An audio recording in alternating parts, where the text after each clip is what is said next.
வணக்கம். தமிழ் ஃபுட் கார்னர்ல இன்னைக்கு சாஃப்டான டேஸ்டான உடனடியாக பண்ணக்கூடிய கோதுமை மாவு இனிப்பு அப்பம் பண்ண போகிறோம். இப்போ எப்படி பண்ணுறதுன்னு பார்க்கலாம். 1 டம்ளர் கோதுமை மாவு, 1/4 டம்ளர் பச்சரிசி மாவு, 1 டம்ளர் பொடித்த வெல்லம், 1/2 டம்ளர் தேங்காய் பால் எடுத்து வச்சுருக்கேன். நீங்கள் டம்ளரில் எடுத்தாலும் கப்பில் எடுத்தாலும் மாவு எடுத்த கப்லையே மற்ற பொருட்களையும் நீங்கள் அளந்துக்கங்க. ஃபஸ்ட்டு நம்ம வெல்லத்தை கரைச்சி எடுத்துக்கலாம்.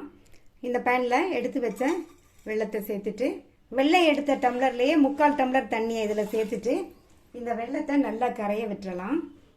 இப்போ பார்த்தீங்கன்னா வெல்லம் நல்லா கொதித்து கரைஞ்சிருச்சு. இந்த மாதிரி கரைய விட்டால் மட்டும் போதும், பாகாக்க வேண்டியதில்லை. இப்போ இதை வடிகட்டி நம்ம ஆற வச்சிடலாம். இந்த பாத்திரத்தில் நம்ம எடுத்து வச்ச கோதுமை மாவு, பச்சரிசி மாவு சேர்த்தோம்னா அப்பம் நல்லா மொறுமொறுன்னு இருக்கும். இது கூட வாசனைக்காக 1/2 டீஸ்பூன் ஏலக்காய் பவுடரும் கொஞ்சமாக 1 பிஞ்ச் உப்பு சேர்த்து நல்லா இதை மிக்ஸ் பண்ணி விட்டுக்கலாம்.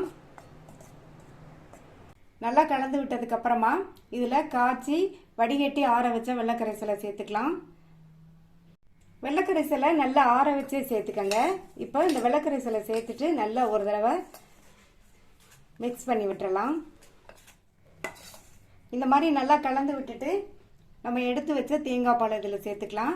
நான் 1/4 மூடி தேங்காயில் ஒரு 1/4 கப் தண்ணி விட்டு அரைச்சி வடிகட்டி எடுத்து வச்சுருக்கேன். இந்த மாதிரி தேங்காய் பால் சேர்த்தோம்னா அப்பத்தோட டேஸ்ட் ரொம்ப சூப்பராக இருக்கும். இப்போ இதை நல்லா கலந்து விட்டுறலாம். கட்டி இல்லாமல் கரைச்சிக்கணும்.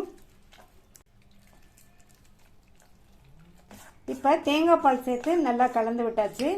மாவு கொஞ்சம் கெட்டியாக இருக்குது. இது கூட மறுபடியும் கொஞ்சமாக தண்ணி சேர்த்து கரைச்சிக்கலாம். நான் 1 1/4 டம்ளர் தண்ணி சேர்க்குறேன். தண்ணி சேர்த்துட்டு மறுபடியும் நல்லா ஒரு தடவை இந்த மாதிரி கலந்து கொடுத்துருங்க. கட்டி இல்லாமல் நல்லா இந்த மாதிரி கலந்தாச்சு. நீங்கள் இந்த மாதிரி ஸ்பூன் வச்சு கலந்துக்கங்க, அல்லது விஸ்க் இருந்தால் விஸ்க் வச்சு கலந்தாலும் கட்டி இல்லாமல் வரும். கடைசியாக இதில் 1/4 டீஸ்பூன் சமையல் சோடா சேர்த்துக்கலாம். சமையல் சோடாவை கடைசிலேயே சேர்த்துக்கங்க. நம்ம அப்பம் ஊற்றுற டயத்தில் சமையல் சோடா சேர்த்தா போதும். சேர்த்துட்டு நல்லா மறுபடியும் கலந்து கொடுத்துடலாம். அப்பத்துக்கு மாவு ரெடியாக இருக்குது. மாவு இந்த கன்சிஸ்டன்சியில் இருக்கணும். அப்போ தான் அப்பம் ஊற்றுறதுக்கு கரெக்டாக இருக்கும். அப்பமுமே நல்லா சாஃப்டாக இருக்கும். இப்போ அப்பத்தை ஊற்றிடலாம். கடாயில் எண்ணெய் விட்டு சூடாயிடுச்சு. எண்ணெய் ரொம்ப சூடாகக்கூடாது. மிதமான சூட்டில் இருக்கும்போதே நம்ம அப்பத்தை ஊற்றிடலாம்.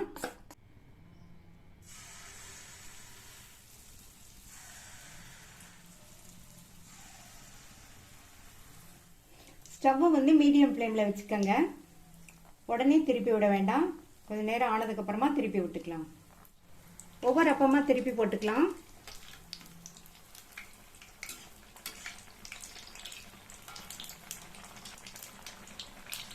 வெல்லம் சேர்த்துருக்கிறதுனால வேகமாக வெந்துடும்.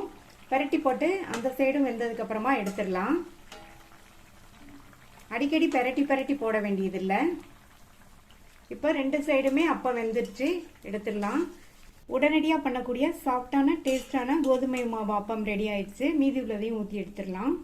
இந்த அப்பத்தில் தேங்காய் பால் சேர்த்து பண்ணியிருக்கிறதுனால சாஃப்டாகவும் சாப்பிட்றதுக்கு ரொம்ப டேஸ்டாகவும் இருக்கும். ட்ரை பண்ணி பார்த்துட்டு உங்கள் கமெண்ட்ஸை சொல்லுங்கள். தேங்க்யூ.